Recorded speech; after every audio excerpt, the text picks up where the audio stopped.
What is going on, everyone that is watching this new episode of the REipreneurs Podcast? So, if you feel you are a great entrepreneur, you're getting into entrepreneurship, or you have scaled already a business and you're an entrepreneur, then you are an REipreneur. You own houses, or you're doing wholesaling, you're doing flipping, you do it in creative financing, even you do Airbnb or land or mobile. You are an REipreneur. And in this episode, we're going to go over a story of someone that works with us currently at one of our companies at Hesel Media, and we're going to go over how he actually grew from going to just serving, just doing bartender, and actually growing a multi six figure company in here in the United States. And obviously, he went through a lot of the different steps that an entrepreneur needs to go, working on his mindset. And like COVID hit him hard, which, a lot of people, uh, for COVID was a blessing for a lot of us, right? For me, it helped me kind of start my business. For him, it was a very similar story. So we're gonna go over and meet Jason, and Jason is a current client of ours. He uses meta advertising to generate leads and other methods. I've actually met him. I've seen him in a few coaching programs, masterminds. We've had a conversation in the past. He currently has been with us for several months now, and he has a great relationship with our team at Hustle Media. I'm gonna bring him in here on stage. All right, what's going on, brother? How's How's it going? everything going? Good, man. Thank you for having me. Appreciate it. I love the hat, man. You're doing the free sponsoring to acquisition.com. Shout out my guy Alex. Your guy Alex, right? I actually went to their office a few weeks ago, and I have one. I have two more pending calls with them on quarter one or quarter two. Yeah, quarter one actually. Yeah, because they're always. I don't know if you know, but they have workshops, and you should attend at some point. But these workshops literally help you kind of dissect your constraints as a business, and you do it with their team and everything, and then they make you go through the workshop, and then at the end they kind of like sell you something at the end, which allows you to be in the pool of potential companies that they would invest on. So it's very interesting, man. But let's talk about you. I'd love to talk more about um, who Jason Cordoba is. You've been with us for a couple months now. You've been generating leads, remotely across different counties around the United States. I want to get a little bit more of the details. So before you build a multiple six-figure business, what is it that was your life like? Like before you got into entrepreneurship and you became an entrepreneur, and then now you have a team, and now you have, you know, an income that more than 95% of people in the United States would never have. So let's talk about that. You're also very young too. How old are you? I'm 25. There you go. You're 25 too, and you started this a few years ago. So I want to know, what was that life like before? Yeah. Before everything, I went to college. Went to the University of Connecticut. I was majoring in actuarial science, which nobody ever knows what that is. But basically, it's just like statistics, applied mathematics, and finance all in like one. Specifically for insurance purposes, it's like insurance. I did an internship at MetLife, which is like a Fortune 50 company, right? Hmm. So I was already on track to, to making it, to doing exactly what, you know, I wanted to do, right? I went for actuarial science. I got an internship at a super prestigious internship at a Fortune 50. I was doing the work. And it was in office and you know I just realized I did 2 years of that and realized like that 9 to 5, that typical 9 to 5 in a cubicle, like this just wasn't for me. um, at the same time I was a bartender. That's how I paid for college, and everything like that. So I'd work on the week. I'd go to college. I would go to college throughout the week, and then the weekends I would commute back to my hometown, work, and then just go back and forth. Um, and and I realized that like I needed to do something different where like I had more control of my life, my income, and everything like that. And the I feel like anytime somebody has that type of ambition, I feel like one of the first things that come to mind is real estate, right? Like the passive income, XYZ. So my my goal then became to be a landlord. Have that passive income. Um, so then I kind of set my sights on real estate and then kind of made a transition like that. But just not to get too deep into that, that's basically what my background was before I actually got into real estate. Okay, nice, man. I mean, you started somewhere. Obviously, there was the need of achieving more, but you actually getting into actual business, because one thing is like wanting to become an entrepreneur and doing things outside of the normal thing, day to day work, and working for another company and doing entrepreneurship. But then another thing is actually building a business, right? Actually having employees and actually having to take care of other people's family, and then controlling your client, fulfilling clients, and then just having a repeatable thing that actually exists there for. It's not like you're actually just creating another side hustle and then you're actually running your job. You're actually doing this full time, right? So you had to make it a business. So when you came with to us, how was your company structured? Like what is that you were doing before you came to us? Like what were the things that you realized that you were doing right, and what was the thing that you were kind of lacking at that time? Yeah. Okay. Yeah. So to jump a little bit ahead, before I joined you guys, I think I just gone full time into wholesaling. So there's a bit of a jump between when I decided to start, and but I was doing primarily inbound. I was doing all inbound. I shut down cold calling, so I was just doing text marketing. So I had a VA marketing manager texter um, who did that. We were sending. I can't really remember how much we were doing per day, but then I had a lead manager, and then I was the acquisition manager. So I would have the lead manager. Leads would come in. The lead manager would qualify the leads, set up appointments for offer calls, and then I would lock it up. And I was doing the rest of the process, the dispo, the transaction coordinating, all that stuff. So that's what it looked like before. Uh, Okay. And were you part of at that time when you were getting full time? Were you part of any program that kind of helped you, or you would kind of learn everything yourself? at the so I've done a bunch of courses and stuff like that. I would say a huge one is Chandler Sain's Level Up. That was huge. I was a part of that one. But yeah, I mean, I did everything under the sun. I read Okay. all the books, did all the courses. So, you know, now that you're making multiple six figures, right? Like you've been running different marketing channels. You have a few employees as well. You have been wholesaling and also doing innovations and so on. If you were to tell us what you could have done wrong from the very big, what you could have done right and what you did wrong from the very beginning, right?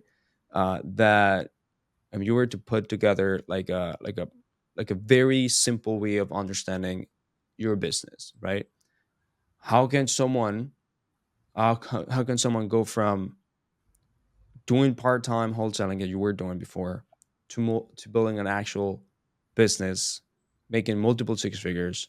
What are the few steps that you realized that are the ones that anyone needs to make? Yeah. So first of all, I mean, I feel like we all know this at this point.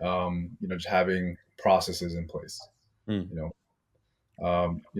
once you start bringing on other people, new people, they need to know what to do when. You know, so having documented processes, scripts, procedures, everything laid out for them. videos, in order so that you can duplicate yourself. I think that's well, before that, you obviously you have to do the business and kind of see exactly, what your process looks like. Um, so I mean, I think that's the biggest thing. Another thing would be tracking, because obviously, in order to take it from just a side hustle where you're just grinding out, kind of unpredictable, you need to be able to forecast what you're going to produce. And that's like two parts. There's the tracking itself, so creating a system around being able to keep track of like what's going on numbers wise, and then projecting that out, and then taking those numbers and then creating a roadmap from it. Okay. So, what are the few systems that you actually had to put together, or processes, documentation of stuff that you had to put together in the beginning so that you actually can, you know, duplicate everything that you got in your business? And what are those things that you currently track right now that kind of gives you a breeze that everything is going to be predictable and repeatable? Yeah. So for processes, I mean, I have from day one. I have when I'm bringing somebody on, I have day one. What does day one look like? What does day two look like in terms of training? I have training modules that they go through on their onboarding that covers script, that covers CRM, that covers real estate specific knowledge, that covers you know what to do when in general. So every piece of their role gets broken down into a module, and then on top of that, we do daily training. So they have to go through all of those modules in order to be onboarded, so that they know exactly what they're doing. And like if you ever onboarded anyone without having you know documented training or procedures in place. I mean, I've done it before too. I've hired somebody without all that stuff in place. They're hitting you up every 20 minutes with questions on like what to do, and it just disrupts your flow. So that's that. And then as far as the metrics that we track, um, since we use Hesel Media for marketing, we used to have KPIs specifically for marketing. Text per lead, response rate, all that stuff.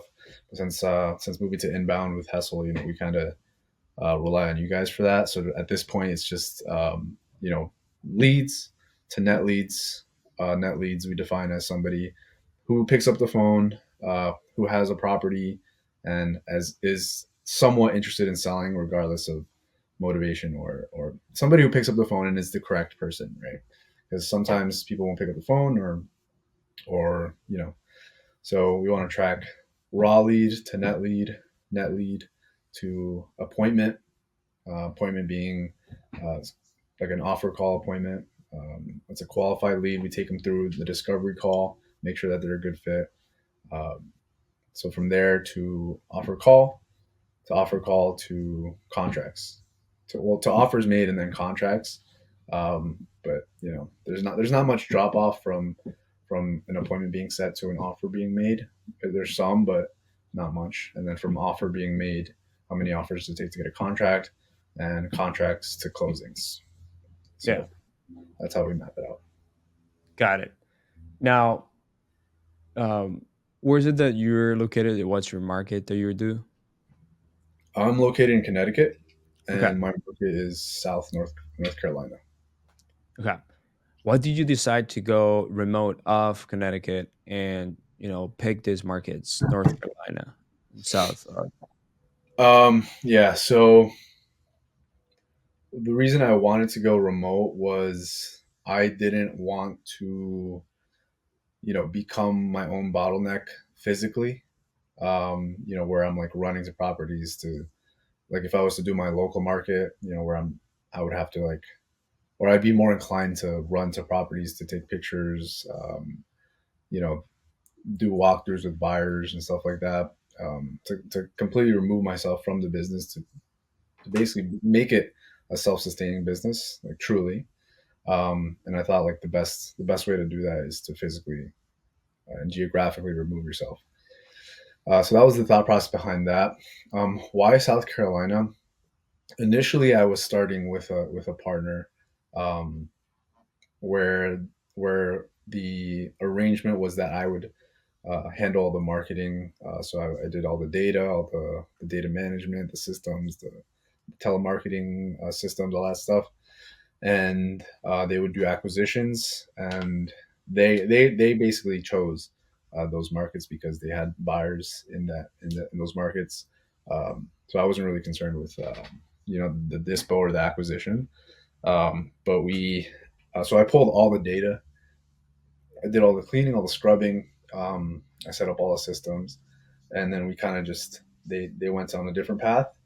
So then at that point, I already had all the data. So yeah. Okay. Okay, that makes sense. So you stay there. Uh, if someone is like, let's say let's say in a market like yours, Connecticut, or somewhere out there in the east side, northern east side, would you recommend them to go remote, and would you recommend them to actually look for another market outside of it, or what are your thoughts on that? Um, so I mean, I don't believe in limiting, you know, anyone to any particular thought. I think both ways work. I just at the beginning, I just thought that it would be easier for me to remove myself from the business if it was virtual. Hmm. I don't think there's anything wrong with being in your local market. Honestly, I think there's definitely some pros to it. I think I for me at the time, I thought it was best to go virtual. Um, I guess it kind of depends on a few things for you. Um, but I've never done local, so I couldn't speak to that, to be honest. Yeah, no problem. But you do. I do see you kind of nurturing your knowledge and getting into different uh, programs, and always kind of learning. And like I know that recently you were in a program that also taught you how to do innovations, right?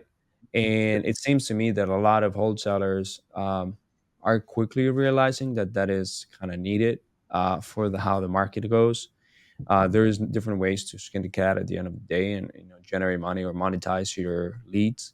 But I mean, what are the few things that you would suggest to someone that is kind of stuck in like only doing one deal a month, two deals a month, and want to get over the hump, that they need to do, like maybe they need to evaluate right now? Like, what are the few things that you did?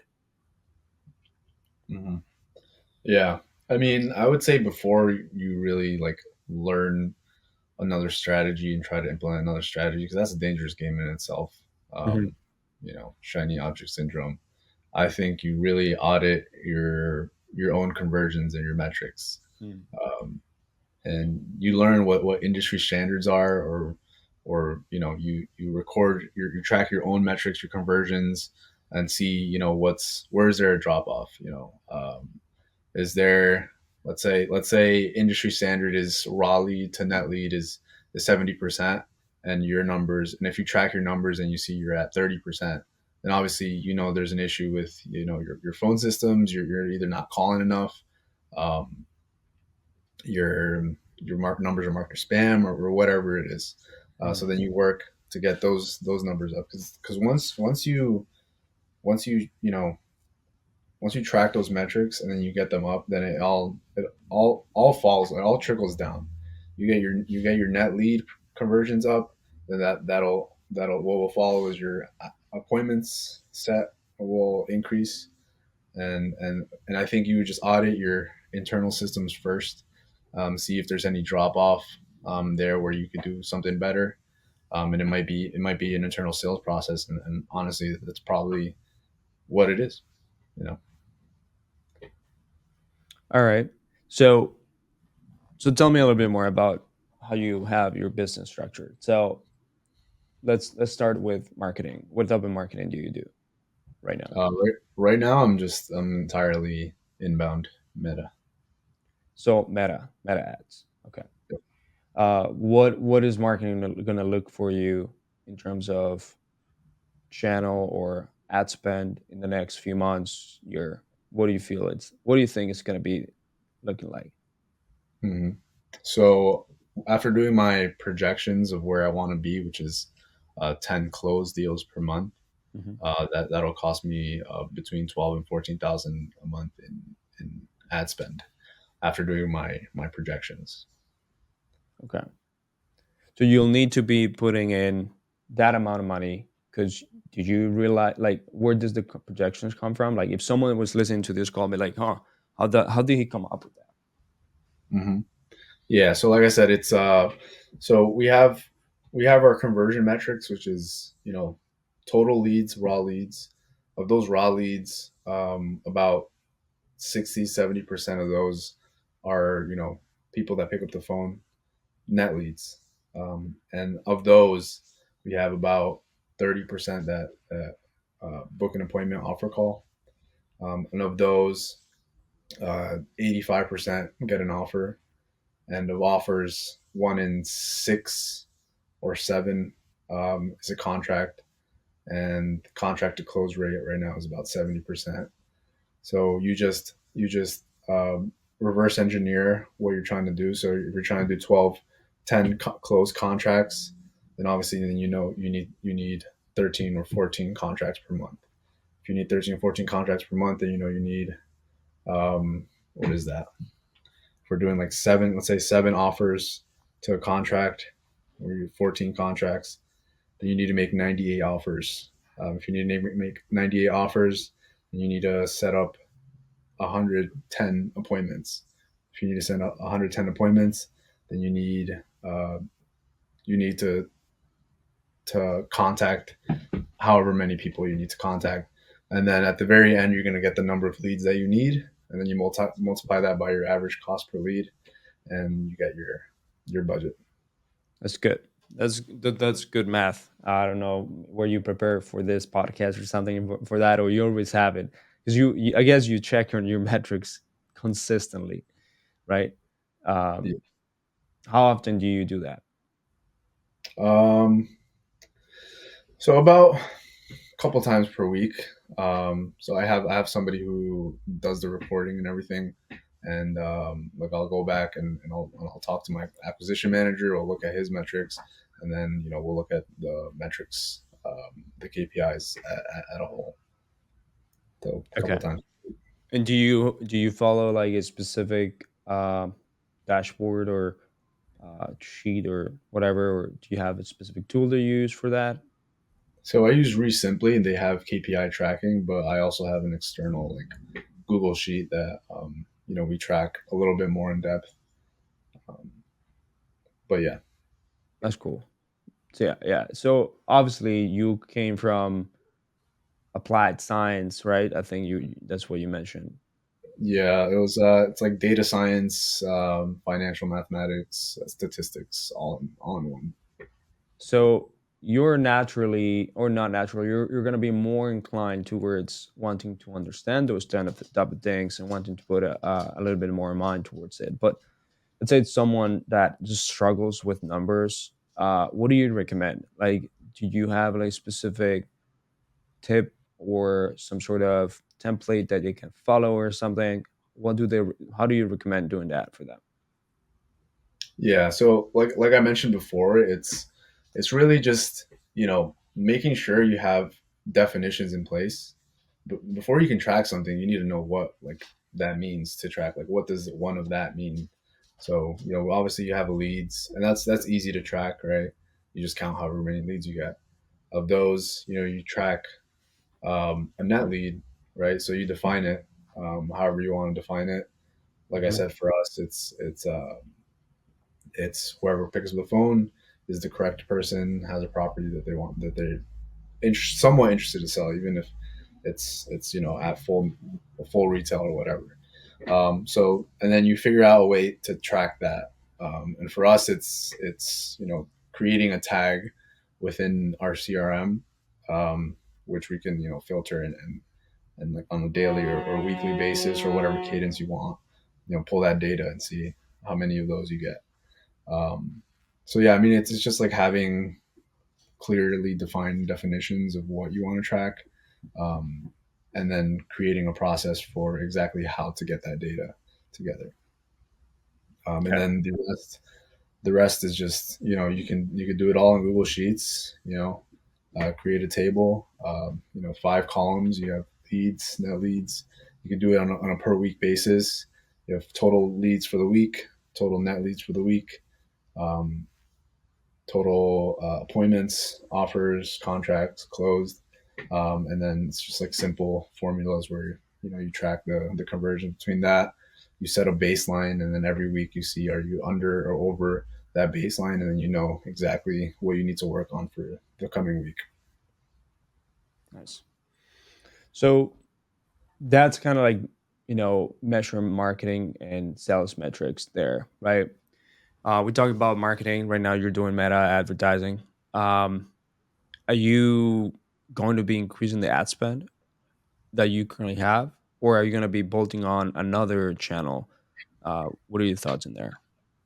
Yeah. So right now I have the my metrics down on what my conversions look like for Meta. So right now I'm going to be increasing.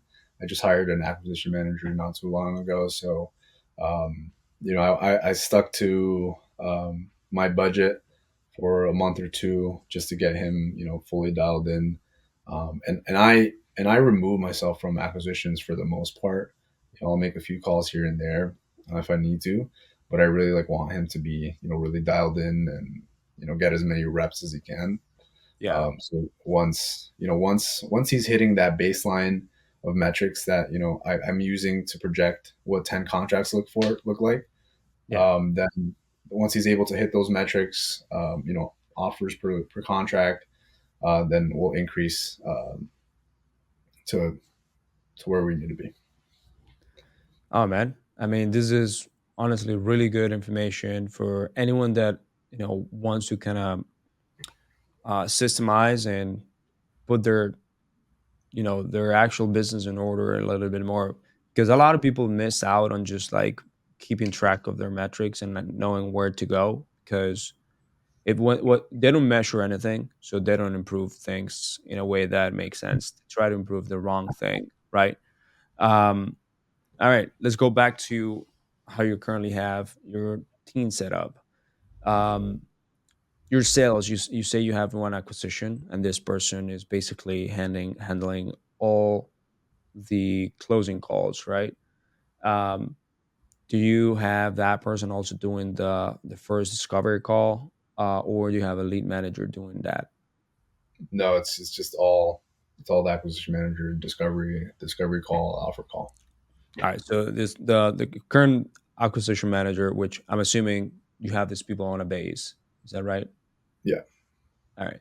So they have two-step call process, right? One where it's like I bet discovering 30 minutes, and then the second call, would it be right away, or would it be like a day after or so on? No, it's as soon as possible. As soon as Right. Yeah. Right now, since he's brand new, no real estate knowledge, nothing. Um, so obviously, like learning the underwriting and underwriting quickly is going to be a bit of a hurdle there. So we'll set the appointment 20 minutes, 10 minutes after the discovery call, or if I can underwrite it for him while he's on the call, we'll put him on hold and then get back on the call. So it could be instantly, but it's usually never more than like 20 minutes after the discovery call. So you're underwriting right now. Uh, we're like 50-50. He's doing the preliminary, like he'll underwrite and then like I'll check it for him.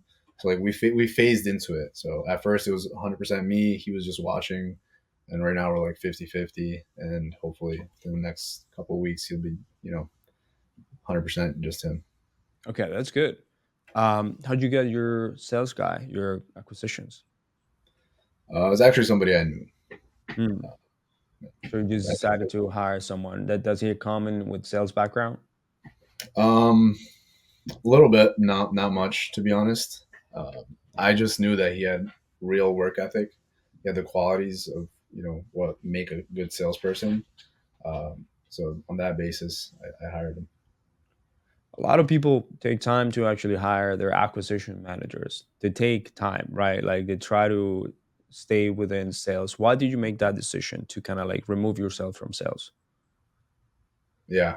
Um, well, I mean, for me, like for the same reason that I went virtual in the beginning, um, I really wanted this business to be a business that's self-sustaining, that doesn't rely on, me. Um, so like I would rather, take that risk, have the acquisition manager take all those calls, um, and see what goes wrong and adapt from there, rather than have the business rely on me. We grow. I hire a dispo manager, a TC, and then once I need to hire another acquisition manager, I don't have proof of concept where like I can replace myself in that position. So then, you know, I think I just like threw myself into the fire, I guess, and kind of just like grow from there. I guess that's been my philosophy from the start, is like being able to truly build a business that is self-sustaining, that doesn't require me. Um, and yeah, I guess that was the reasoning. All right, sounds good. Um, Now let's talk about your current operation. So, as multiple six figure business right now, how does the operations internally like works? So it seems like you're on in the right, but what about TC and the other stuff like that need to happen? Yeah, so I'm in those roles right now. Hmm. So I am the acquisition director. So I do the training, and all that stuff. Um, then I'll do the TC and dispo stuff. Okay. But yeah, and then the underwriting. You know, When do you feel it's gonna be the right time to start replacing yourself from parts of those roles? I think I probably could have replaced TC a little bit ago. To be honest with you, that's something I should get on. Um, but I think having, because it's his first few months. So like I want to make sure that we're being consistent with the contracts that we lock up. Um, for at least a few months before bringing in a dispo person. So we'll see where it goes these next few months, and then we'll revisit that. TC, I don't think is as specialized of a role. Super important, but I think I can probably hire someone for that like now. Yeah. Do you have a plan to use an agency for that or actually hire someone or just like some freelancer? Honestly, I would probably hire a agency probably. I mean, I have like internal SOPs of like what to do, if I were just to hire internally. So I mean, I haven't really considered it too much. I honestly don't know like what options there are for like third party TC services or anything like that. But And in terms of dispositions, um, so you're currently doing that. You're the ones with the relationship with the buyers. You know what buyers to call, or you do the marketing for buyers and so on. Or how does that work? yeah, so I will call, like I'll call VIP buyers. But I mean, like either way, like I'm always doing like an email blast, or an SMS blast to buyers. I'll pull a list of buyers that bought in the area, and then I'll email like my existing database. Um, and yeah, that's like we'll pull new buyers, we'll skip trace them, we'll do all that stuff, and that's how that process works. Nice. And so, what do you want to achieve in the next few years, man? Like, what's the real vision? What's the big vision here? Yeah. So the way I got into real estate was, I wanted to be, the passive income, the rental portfolio. That's still the goal. The That's still the goal. But now I well, at that point, like, I realized I needed to, have something that made me monthly cash flow and, like, business wise active income in order to support the building of a portfolio at scale. So right now I want to, continue to build this wholesale operation to a point where, I'm not as hands on. And then from there, once we have, operations running smoothly, they're predictable. I can start to, really build that portfolio, and focus on the actual, like, investing side of real estate. All right. So getting back into what you initially wanted, because I believe you started with triplex that kind of fell through. Is that right? What was that story? Yeah, so I was, like I said, I was a bartender, Yeah. back in the day, and I just dropped out of college. I needed to figure something out. I thought the best thing to do is probably buy a rental property. So that's what I began to do. I got an offer accepted in March of 2020. Um, Funny enough, it was the same day the agent texted me saying the offer was accepted, and I got the contract on the triplex. That same day was the day that the governor of Connecticut issued the shutdown, um, of bars, restaurants. So I lost my job that day, and the lender did a last minute income verification, and obviously I didn't have a job at that point, so the financing fell through, and that kind of went to nothing. Um, so that was a big setback, um, and that's really what, like, I really looked at it, and I evaluated, and that's probably honestly the best thing that could have happened to me at the time, because uh, you know rentals, they don't scale the way, um, I would still need a job, to support myself. Um, it's not as scalable. So then I realized, like, I needed some form of active income while building a portfolio, but I wanted it to also be, like, in the real estate space, so that I can learn real estate while, you know getting that active income, so that, when I'm ready to invest in rental properties, I'll have that knowledge, and that's kind of how I bridged the gap and landed on wholesaling. That's good, man. Do you see yourself doing wholesaling for a long time? Yeah, I made a commitment to the industry. So What is that commitment? You're gonna be there for a long time now? yeah, this is I don't have anything. I'm that one thing. This is, like, all, I'm focusing. I've had a bunch of opportunities come across, and I've said no to all of them, just because this is this is the vehicle that I chose, and I'm gonna stick with it. What do you think it's, let's say you grow, where do you want to grow your wholesaling business to? Like what level? Yeah. So the first milestone that I'm looking to hit is 100,000 per month, Hmm. and then from there, I think I will have perspective into what I want to do next. So I think once we hit that milestone, we can, reevaluate where my time goes and everything like that, and kind of make a decision from there. So that's like the first. That's like my north star at the moment. Okay. All right. And I mean, you're still pretty young, so something might grow out of it either. But yeah, $100,000 a month. I don't think you're so far out from that. You kind of know the steps. I think you do know the steps. You know what you need to do. It's just like how fast and how assertive you do it, right? Right. Yeah. Yeah. Okay, that's good. Well, looking forward to helping you in anything. Remember that you can always hire remote Latinos too if you need any help in that. And since you're a client already from Hesel Media, that you essentially get a credit automatically from that.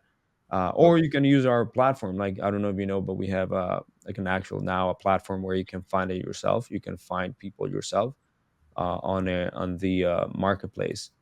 go.remotelatinos.com.